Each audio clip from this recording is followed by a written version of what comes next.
Fascist Awami লীগের লোকজনরা ঢাকার একটি কমিউনিটি হল ভাড়া করে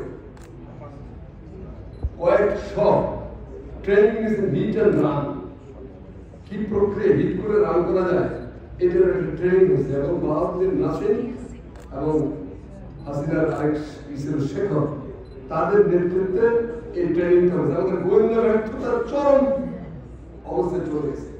গোয়েন্দা ব্যর্থতার আরেকটা নজরুল খুব ভালো করেছে। তো ব্যর্থ গোয়েন্দা সংস্থা এবং ব্যর্থ সরকারের কারণে এইরকম একটা ট্রেনিং হচ্ছে ঢাকা শহরে, তার খবরই যাবে জানলো কখন, যখন কাজগুলো হয়ে গেছে। সেই অবস্থায় আমরা আসছি যে বেডরুমে আগুন লাগছে, বেডরুমের আগুন লাগছে এটা নিয়ে কোনো কথা নেই। আমরা ড্রয়িং রুমে বসে বসে সম্পত্তি ভাগাভাগি নিয়ে তর্ক করতেছি। আমাদের রাজনৈতিক দলগুলোর একাংশে এতটাই মানে লোভ এবং আপনার আস্থার সংকট দেখা দিয়েছে যে তারা মূল অগ্নি নির্বাপন যন্ত্রের ব্যবহার না করে সম্পত্তির ভাগাভাগিতে অস্থির হয়ে গেছে। এই সম্পত্তির ভাগাভাগি একটি বিরাট উদাহরণ হলো পিয়ার পদ্ধতি। পিয়ার পদ্ধতি আসলে কিছুই না। আমাদের রিক্সাওয়ালা পিয়ার কি কি এটা তো বোঝে না কেন? কারণ এই শব্দটার সাথে পরিচিত হয়েছে, এটা আবির্ভূত হয়েছে। তো এই আবির্ভূত হওয়ার প্রধান কারণ যারা এগুলো আলোচনা করতেছে তারা কেয়ারটেকার নিয়ে একটা ঝামেলা পাঠিয়েছিল। তো এই যে ঝামেলা পাকানো এটা হলো থার্ড ওয়ার্ল্ড থিওরির মতো। 60-এর দশকে মাহমুদুল্লাহ ভাই এখানে আসেন, মাহমুদুল্লাহ ভাইরা উপরের দিকে নেতৃত্ব দিচ্ছেন, আমরা করতাম থানা লেভেলের কাজ। তো কৃষকদেরকে রংপুর থেকে বা কুড়িগ্রাম থেকে আমাদের বড় বড় কমরেডরা যেতেন, যে দিন মজুর গরিব চাষিদেরকে থার্ড ওয়ার্ল্ড থিওরি শিখাতেন আর প্রটোস কিবা ডাইরেক্টলি ঘেটে দিত এগুলো শেখাতেন। তো চাষিরা সারাদিন কাজ টাজ করে সন্ধ্যা সময় এসে কমরেডের মুখ ফিরে হলো 1.5 ঘন্টা 2 ঘন্টা কমরেড থার্ড ওয়ার্ল্ড থিওরি, প্রটোস কিবা, ডাইরেক্টলি ম্যাটেরিয়ালিজম, সমাজতন্ত্র, কমিউনিজমের হেভি জ্ঞান দেয়।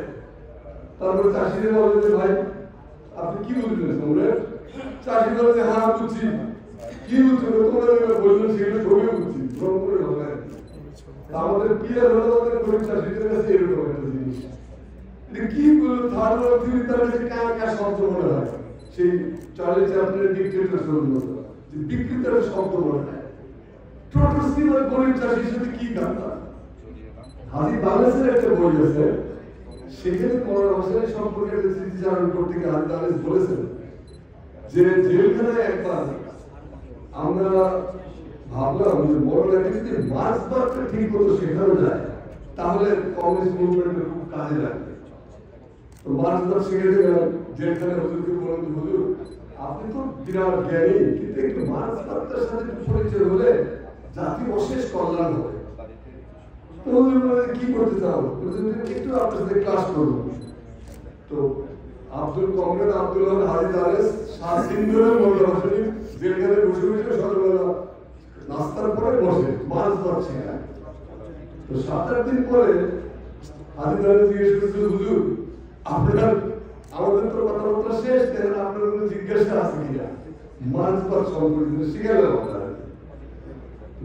হাজি দারেস লিখছেন যে এই কথা বলার পরে হুজুর পরে বিশাল একটা পান নিলেন, পান মানে যে পান খেয়ে হবে, তার মধ্যে 1/2 ঘন্টা ধরিয়া চুন এবং জর্দা লাগাইতে লাগে, মাথাইয়া সুপারি দিয়া মুখে পুরিলেন এবং এরপরে 1/2 ঘন্টা তিনি ওকে চর্বণ করলেন।